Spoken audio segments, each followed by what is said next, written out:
Good morning.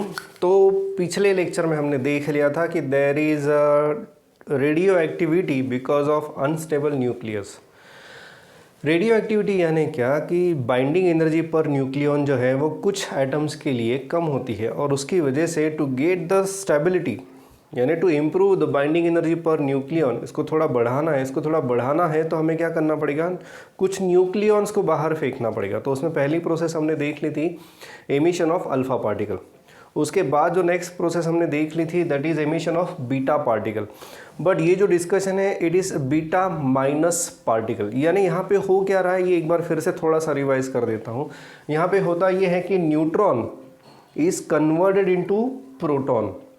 सो neutron यानी electrically neutral है, तो वो कैसे होगा, पॉजिटिव और निगेटिव चार्ज दोनों सेपरेट हो जाएंगे। उसको अगर एक करोगे तो वो न्यूट्रल हो जाएगा। तो यहाँ पे उल्टा हो रहा है, न्यूट्रल को पॉजिटिव एंड निगेटिव दोनों में सेपरेट कर रहे हैं। तो neutron gets converted into proton जिसके ऊपर पॉजिटिव चार्ज रहेगा और same equal charge on there is another particle called as electron and there is another particle which is emitted that is antineutrino particle. But इसके बारे में बहुत कम study है, इसके बारे में बहुत कम इंफॉर्मेशन है। जैसे मैंने लास्ट टाइम में बताया था कि स्टडी इसका इसलिए कम है क्योंकि it will not interact with any matter, किसी के साथ भी ये इंटरेक्ट नहीं करता। सो दैट्स वाई इसके बारे में बहुत कम इंफॉर्मेशन है और बुक में भी ज़्यादा डिस्कशन यहाँ पे हुआ नहीं है। But regarding this, so this particle is emitted, तो यहाँ पे electrons are emitted by the nucleus. इससे होगा क्या, इससे होगा ये कि अगर एक न्यूट्रॉन प्रोटॉन में कन्वर्ट होता है तो हम ये देख सकते हैं कि total number of protons and neutron वो तो सेम ही रहेगा, वो चेंज नहीं होगा। यानी यहाँ पे जो मास नंबर है, अगर if x is emitting beta minus particle, so x का मास नंबर चेंज नहीं होगा, पर न्यूट्रॉन जो है वो प्रोटॉन में कन्वर्ट हो गया है, उसकी वजह से क्या होगा, उसकी वजह से होगा ये कि प्रोटॉन्स का नंबर बढ़ जाएगा 1 से, तो atomic number z will increase by 1। तो यहाँ पे हो गया ये z+1 और एक बीटा पार्टिकल यानी इलेक्ट्रॉन बाहर आएगा विथ एंटी न्यूट्रिनो।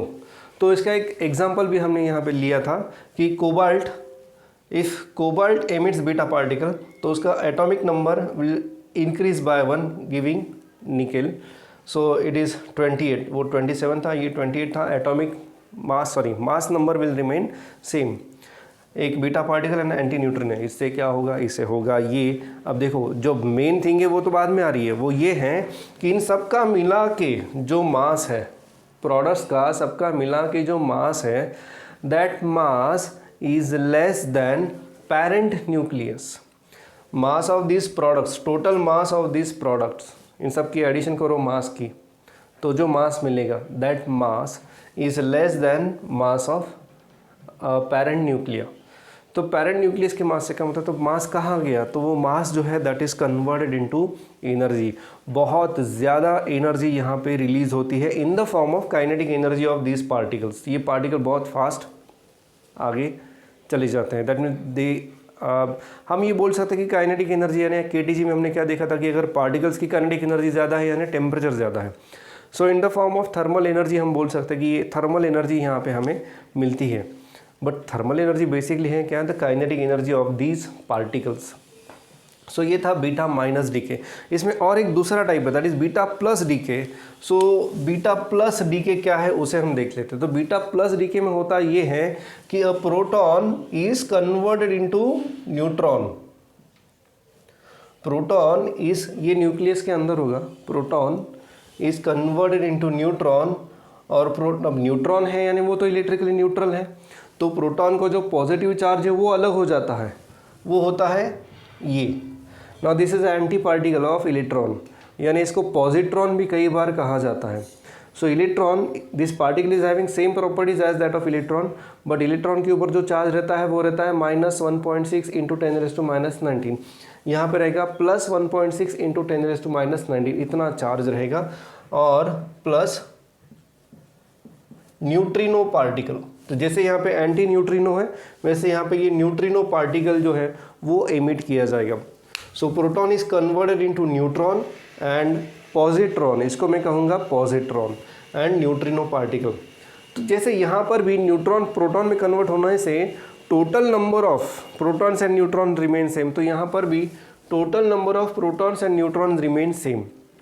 पर अब एक प्रोटॉन था वो कन्वर्ट हो गया न्यूट्रॉन में, तो प्रोटॉन का नंबर 1 से कम हो जाएगा, तो यहाँ पे एटॉमिक नंबर जो है वो भी 1 से कम हो जाएगा। सो अगर मैं यहाँ पे रिएक्शन लिखता हूँ ऐसे, x this is the parent nucleus, Z A giving Y, so y will be now Z -1A। देखो यहाँ पे mass number will remain same, plus positron plus neutrino particle. तो ये है यहाँ पे reaction for beta plus decay, इसे हम कहेंगे beta plus decay. Beta plus क्यों? क्योंकि जो पार्टिकल यहाँ पे एमिट हो रहा है वो है पॉजिट्रॉन, पॉजिटिव पार्टिकल एमिट हो रहा है। यहाँ पे हम कहेंगे बीटा माइनस डीके, यहाँ पे हम कहेंगे बीटा प्लस डीके। सो ये है एक reaction for beta plus decay. अब यहाँ पे अगर एग्जांपल देना चाहे तो यहाँ आपके बुक में एक एग्जांपल दिया है पेज नंबर 335 पे, जिसमें उन्होंने बताया है कि a sodium which is having mass number 11 and 22,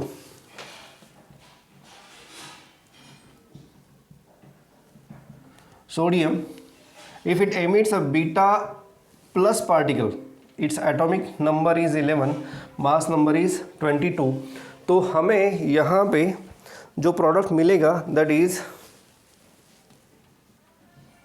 neon, मेरे ख्याल से कंफर्म करना है कौन सा एलिमेंट है, बट क्या होगा यहाँ पे एटॉमिक नंबर जो है वो 1 से कम हो जाएगा।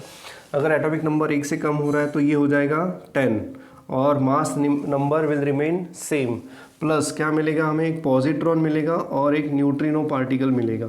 फिर से बता रहा हूँ, there is no need to go in details of anti-neutrino and neutrino particles. These are the additional particles which are emitted. उनका एग्जैक्ट रोल अभी भी कुछ क्लियरली बताया नहीं है टेक्स्ट बुक में, और जैसे मैंने पहले भी कहा they will not interact with any matter, तो उसकी वजह से उनकी प्रॉपर्टीज़ भी समझ में नहीं आती कि एग्जैक्टली उनकी प्रॉपर्टीज़ क्या है। चलिए any so sodium if it emits beta plus particle its atomic number will decrease by 1।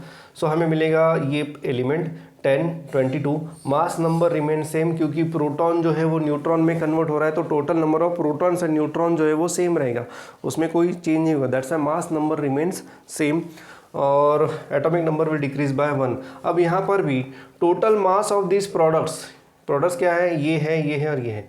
So total product mass of this, एक बात याद रखना है, इसका जो मास है ना it is negligible as compare to electron, ठीक है, इसका मास बहुत ही कम रहेगा। सो इसका मास नहीं भी कंसिडर किया तो भी चलेगा, मेरे ख्याल से वहाँ पर भी उन्होंने निगलेक्ट किया है बुक में।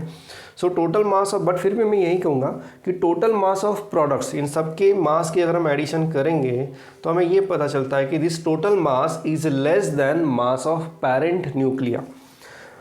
Total mass of products is less than total mass of parent nuclei. तो यहाँ पे भी the difference in mass is converted into energy and this energy is given to these particles in the form of kinetic energy। तो हम इसे बोल सकते हैं यहाँ पर भी हमें बहुत ज़्यादा थर्मल एनर्जी मिलती है because kinetic energy is related to temperature. So हम यहाँ पे बोल सकते हैं कि यहाँ पर भी हमें बहुत ज़्यादा थर्मल एनर्जी मिलती है। एक बात याद रखें, alpha particle emission, beta particle emission से जो एनर्जी हमें मिलती है पर एटम तो वो मेगा इलेक्ट्रॉन वोल्ट में रहती है। It is a huge amount of energy. तो हम इसको थोड़ी देर बाद कंपेयर भी करेंगे जब हम आगे का एक टॉपिक शुरू करेंगे। तो फिलहाल के लिए बीटा पार्टिकल एमिशन यानी बीटा डीके के बारे में ये इतना डिस्कशन आपके टेक्स्ट बुक में है। कोई डाउट है तो आप पूछ सकते हो, कोई एडिशनल कोई प्रॉब्लम है तो भी आप क्लियर कर सकते हो। लेट में से कुछ एडिशनल दिया है क्या, नहीं दिया है। हमेशा एक चीज़ यहाँ पे मेंशन की है कि the energy is equal to mass of X minus mass of Y minus mass of, वहाँ पे लिखा है m(e) इंटू सी स्क्वायर। तो ये ऐसा इक्वेशन आपको यहाँ पे दिखाया जा रहा है। तो इसका मतलब ये है कि this is your parent nuclei and these are your products.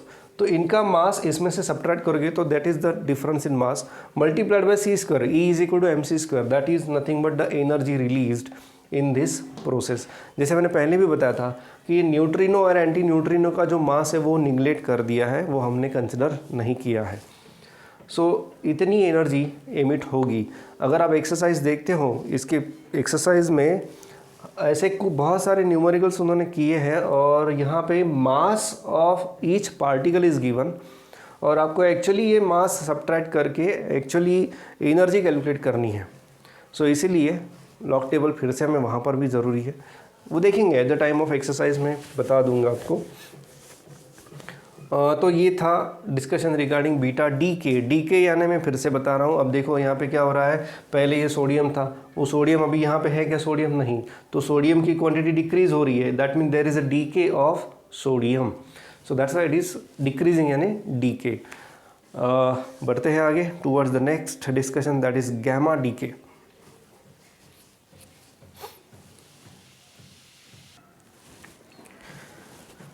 हमने एटॉमिक स्ट्रक्चर में एक बात कही थी, वो ये थी कि अगर इलेक्ट्रॉन एक्साइटेड स्टेट में जाता है because of some energy, if it is receiving some energy and it will go to excited state, it will come back to its ground state by emitting some photon.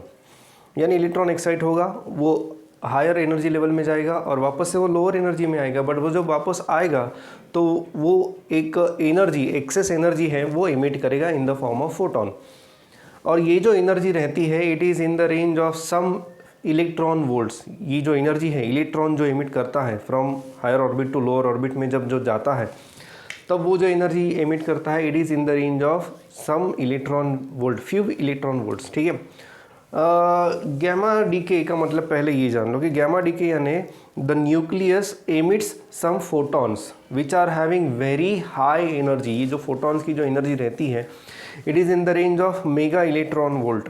यानी gamma ये electromagnetic waves है, they are not particles. ये बात पहले clear कर लो।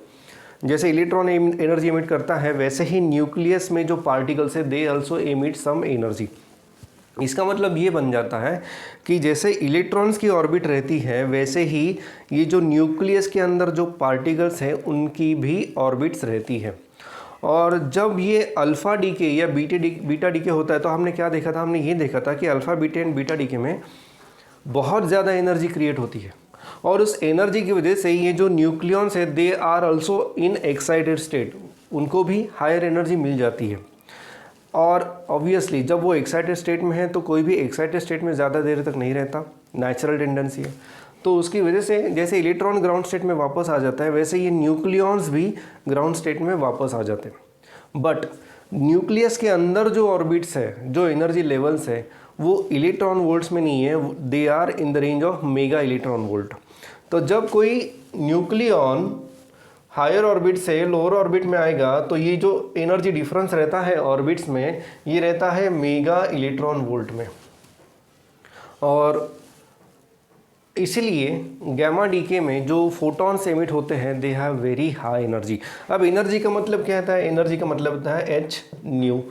H new यानी हम यहाँ पे लिख सकते हैं it is H C by lambda. तो यहाँ पे ये मतलब होता है कि energy is very high.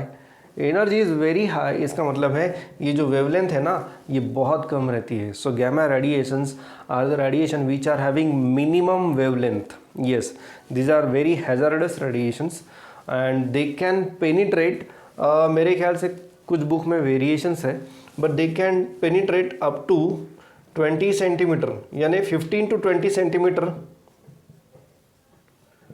15 to 20 centimetre. इतनी बड़ी मेटल की अगर कोई थिकनेस की कोई शीट है यहाँ पे, so they can penetrate this wall, metal wall है मान लो, और जिसकी थिकनेस है 15 to 20 सेंटीमीटर। सो इनकी वेवलेंथ इतनी कम रहती है कि they can even penetrate this metal wall. ठीक है, सारे मेटल्स नहीं, there are some metals. So that's why wavelength कम होने का कारण क्या है, वेवलेंथ कम होने का कारण ये है कि ये जो फोटोन यहाँ पे एमिट होगा, इसकी एनर्जी बहुत ज़्यादा है। एनर्जी ज़्यादा है इसका मतलब ये है कि वेवलेंथ इसकी बहुत कम है। So the gamma radiations are the radiation which are having minimum wavelength. अब एक एग्जांपल भी उन्होंने दिया है कि जब कोबाल्ट गैमा रेडिएशंस करता है, मान लो कोबाल्ट से कुछ बीटा रेडिएशंस, अल्फा रेडिएशंस आ गए, उसके बाद cobalt nucleus will be in excited state, क्योंकि एनर्जी बहुत ज़्यादा क्रिएट हो गई है। तो वो जो एक्साइटेड स्टेट की जो एनर्जी है, वो यहाँ पे उन्होंने बताई है पेज नंबर 334 पे, और ये जो एनर्जी है it is 136 kilo electron volt. ठीक है, सो जो फोटोन यहाँ पे एमिट होगा, अब यहाँ पे मेगा इलेक्ट्रॉन वोल्ट नहीं दिया उन्होंने, किलो इलेक्ट्रॉन वोल्ट दिया, बट ये भी एनर्जी बहुत ज़्यादा है। सो जो फोटोन यहाँ पे एमिट होगा सो उसकी एनर्जी कितनी रहेगी 136 किलो इलेक्ट्रॉन वोल्ट। बट एक चीज़ और उन्होंने बताई है यहाँ पे, उन्होंने ऐसा कहा है कि आइदर ये ट्रांजिशन डायरेक्ट होता है तो 136 किलो इलेक्ट्रॉन वोल्ट का फोटोन निकलेगा, लेकिन ये इंटरमीडिएट स्टेप में होता है। मान लो यहाँ पे ये डायरेक्टली लोअर एनर्जी पे नहीं आया, पहले एक इंटरमीडिएट एनर्जी पे आया और वहाँ से फिर वो ग्राउंड स्टेट में आया, तो यहाँ पे 2 फोटोन निकलेंगे और वो भी एनर्जीज यहाँ पे आपके बुक में दी है, वो है 122 किलो इलेक्ट्रॉन वोल्ट और ये है 14 किलो इलेक्ट्रॉन वोल्ट। सो 2 फोटॉन्स हमें यहाँ पे मिलेंगे, 122 किलो इलेक्ट्रॉन वोल्ट का और दूसरा 14 किलो इलेक्ट्रॉन वोल्ट का। ठीक है, एग्जाम्पल दे दिया, बट अल्टीमेटली मतलब क्या है कि जब भी अल्फ़ा पार्टिकल डीके या बीटा पार्टिकल डीके होता है तो बहुत ज़्यादा एनर्जी रिलीज़ हो जाती है और ये एक्सेस एनर्जी का कुछ पार्ट ये न्यूक्लियस के में भी आ जाती है। और होता ये है कि the nucleons are in excited state, nucleons are in excited state. तो एक्साइटेड स्टेट में जाने के बाद they again come back to, ये एक्साइटेड स्टेट है और ये ग्राउंड स्टेट है। सो आफ्टर बीटा डीके और alpha decay nucleons go to excited state, यहाँ से वो वापस ग्राउंड स्टेट में आ जाते हैं and while coming to ground state they emit the excess energy in the form of photon. और ये फोटॉन की जो एनर्जी रहती है it is in the range of kilo electron volt to mega electron volt, ये दिया है आपके टेक्स्ट बुक में। और एक फोटॉन नहीं, they may come to ground state in multiple transition, जैसे यहाँ पे 2 ट्रांजिशन में वो आ रहे हैं, डायरेक्ट भी आ सकते हैं या फिर मल्टीपल ट्रांजिशंस में भी आ सकते हैं। तो ये थोड़ा सा डिस्कशन यहाँ पे किया है। So gamma radiation will follow alpha और बीटा डीके, यानी अगर अल्फ़ा बीटा डीके होता है तो उसके बाद तुरंत आपको गैमा रेडिएशंस भी वहाँ पे मिलेंगे। सो ये एक था। ऑफ कोर्स यहाँ पे जैसे कि हम देख सकते हैं कि यहाँ पे कोई भी पार्टिकल एमिट नहीं होता, ना ही न्यूट्रॉन एमिट होता है, ना ही अल्फ़ा पार्टिकल या बीटा पार्टिकल एमिट होता है। तो इसमें मास नंबर या एटॉमिक नंबर में कोई भी चेंज नहीं रहेगा। It is only electromagnetic waves which are emitted by the nucleus. तो ये था एक छोटा सा discussion regarding gamma decay. But ये बहुत इंपॉर्टेंट डीके है क्योंकि इससे बहुत हैज़ार्डस रेडिएशंस, यानी हम देख सकते हैं कि ये वेवलेंथ जो है ये बहुत कम है and even it can penetrate the metal wall of thickness 15 to 20 centimetre. तो ये हैज़ार्डस क्यों है? ये हैज़ार्डस इसलिए है कि if they penetrate human body they can affect the human genes. तो इतनी ज़्यादा ये खतरनाक रहती है रेज, इसलिए इससे जनरली दूरी बनाई रखना ही ज़्यादा बेटर रहता है। इसके बारे में और थोड़ा डिस्कशन हम थोड़ी देर बाद करेंगे। अभी चलते हैं नेक्स्ट टॉपिक के ऊपर, that is law of radioactive decay. Okay, तो रेडियो एक्टिव डीके लॉ, तो ये लॉ क्या कहता है थोड़ा सा जान लेते हैं। इससे पहले हमारे पास एक यूरेनियम है, मान लो एक यूरेनियम का एक एटम है, जो डिस्कशन उन्होंने किया वैसे मैं कर रहा हूँ। सो हम ये बोल नहीं सकते कि यूरेनियम का एटम अब डिसइंटीग्रेट होगा या बाद में होगा। We can not predict when it will start disintegration, when it will start emitting alpha particles and beta particles, ये हम प्रेडिक्ट नहीं कर सकते। तो in general suppose at time t equal to 0 we have n0 number of atoms, initial number of atoms is n0, and at time t we have number of atoms equal to nt। ठीक है, तो अब मान लो कि मेरे पास इतने atoms है शुरू में at t इक्वल टू 0। सो कितने नंबर ऑफ एटम्स डिसइंटीग्रेट होना शुरू करेंगे यानी डीके करना शुरू करेंगे, ये किस पे डिपेंड करता है कि आपके पास कितने एटम्स हैं। यानी मान लो मेरे पास 100 एटम्स है यूरेनियम के, तो उसमें से 5 होंगे। अगर 200 कर दूँ तो क्या होगा? तो नंबर ऑफ एटम्स डिसइंटीग्रेटिंग यानी जो ये डीके प्रोसेस शुरू कर रहे हैं, so the number of atom disintegrating will also increase.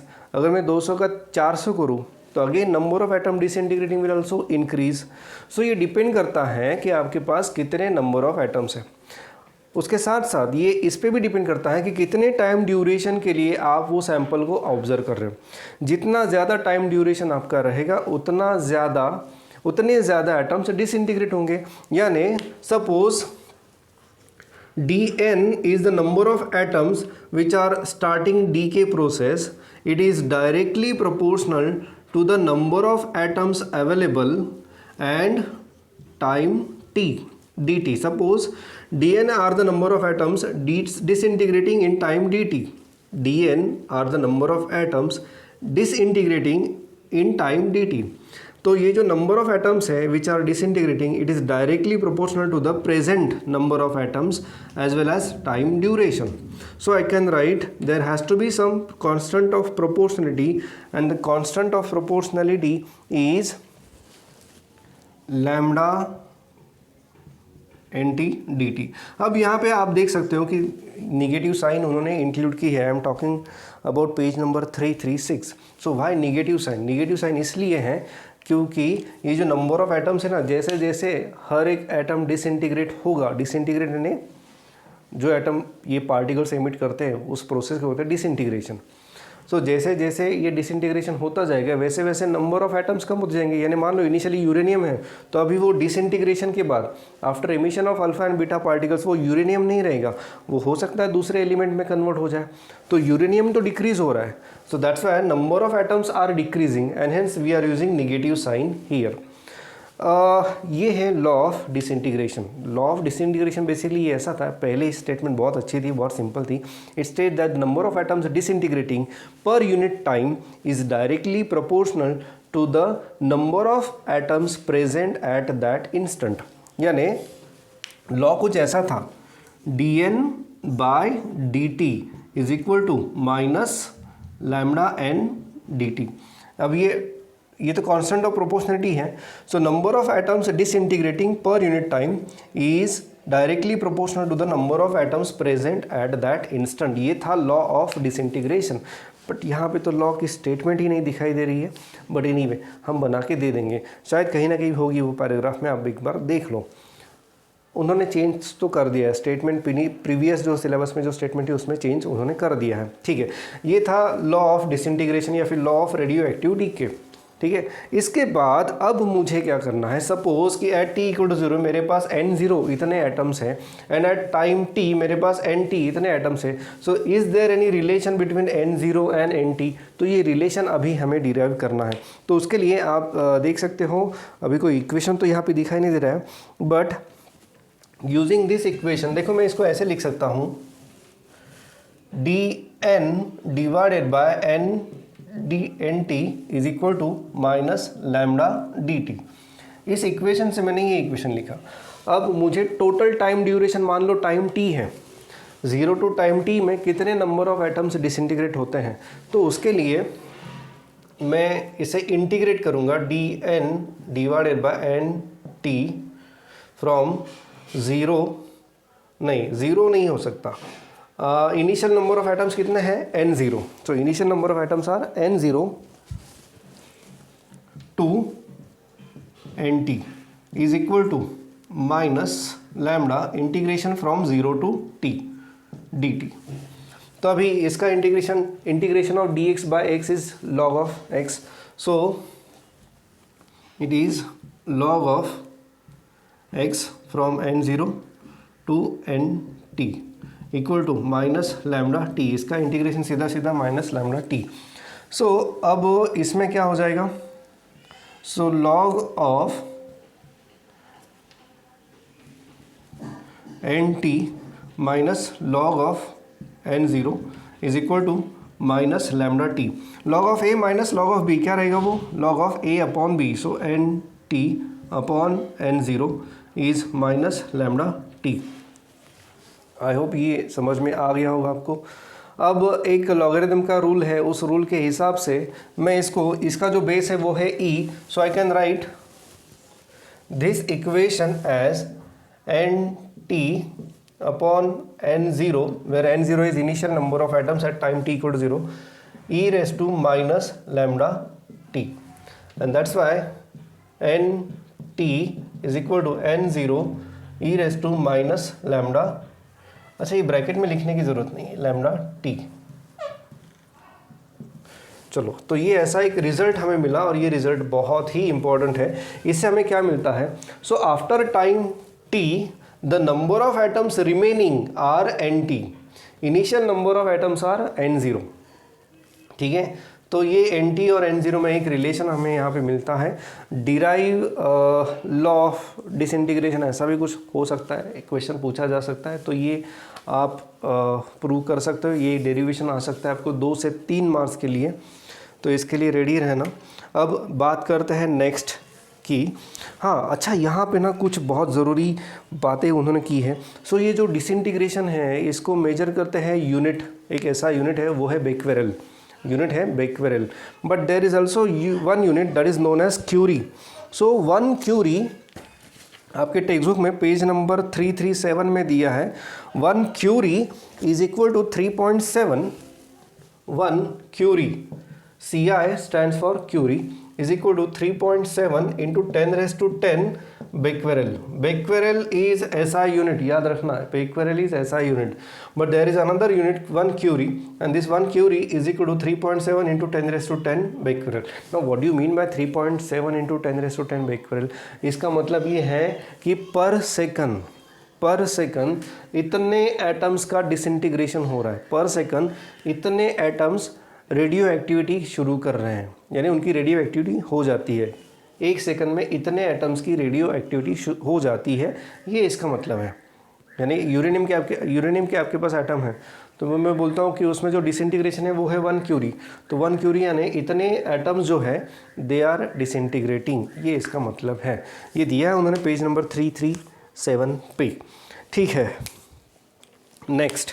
Next है half life, which is another very important part of this chapter, क्योंकि इसके ऊपर कई सारे क्वेश्चंस आ चुके हैं आपके कॉम्पिटिटिव एग्जाम्स में as well as board exam में।